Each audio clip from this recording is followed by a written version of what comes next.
According to Article 6 of the Universal Declaration of Human Rights, everyone has the right to recognition everywhere as a person before the law.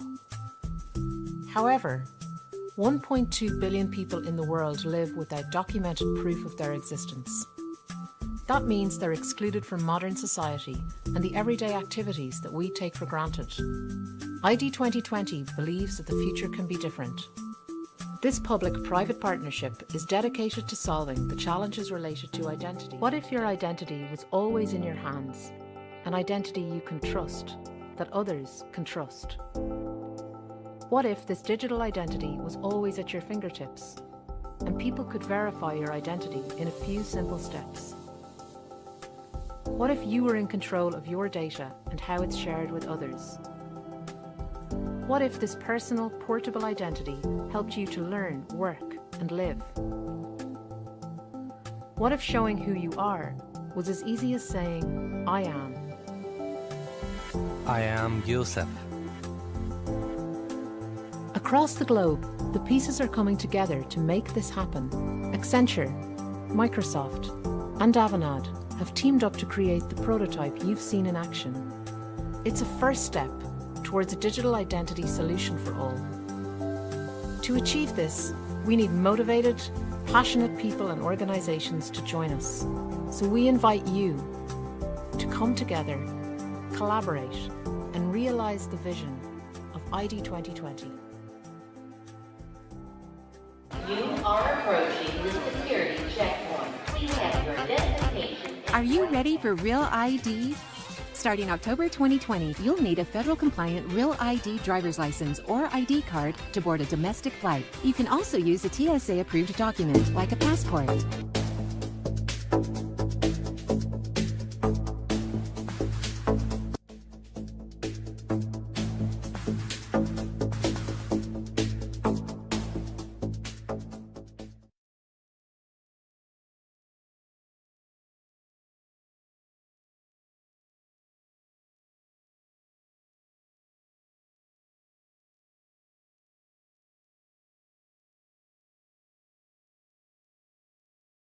You can buy or sell just about anything online, and now you can pay for it that way too with what's known as a digital wallet. Never actually see the money anywhere. It's just virtual. It's convenient, but are they a safer choice? WMAR2 News Mallory's Foste is working. By 2020, people are expected to make about $726 billion in purchases using digital wallets such as Venmo, Zelle, PayPal, and Apple Pay.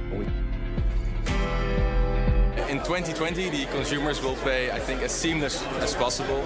A payment is a part of a checkout process. It's a bigger thing, and those should be more. In 2020, I've selected the product I like, and basically with one click, I would have purchased the product, and the payment would have been part of that process already, as well as all the address details, everything that the merchant needs from my side to do a successful delivery of the product. Fingerprints. They're used for everything from unlocking phones to gaining entry into a new country. Now, Visa is letting consumers pay with them. Our biometric cards can allow for you to replace pen and signature by using biometric credentials. The company is testing new cards that have built-in fingerprint readers. A user's fingerprint is compared against a previously registered pattern and used in tandem with the card's chip or contactless functionality to process transactions. The card is trained to use your biometric thumbprint, and since your thumbprint is unique, it can only be activated by the individual that's trained the card. And it falls back to pen and signature if you're, for instance, sharing your card. Visa is not the first to explore biometrics. Last year, MasterCard began testing a fingerprint-enabled card at Pick and Pay stores in South Africa.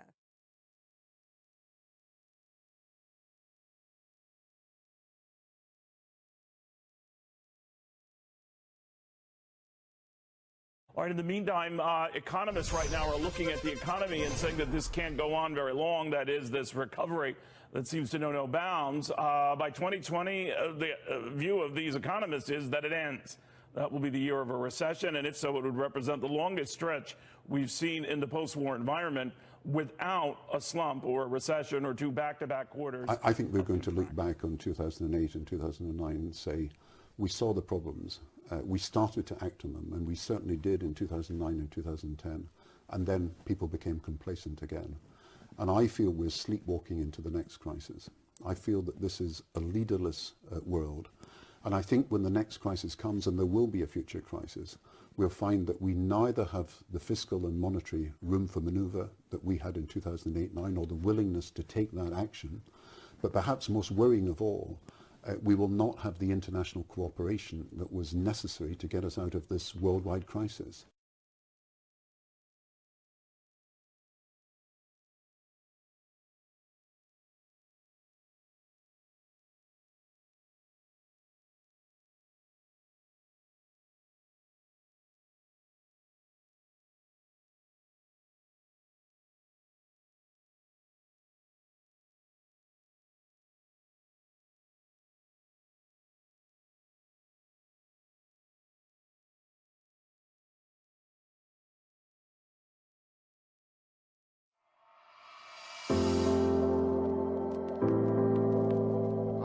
An environment of decency, quality, and mutual respect for all human beings and all other living creatures.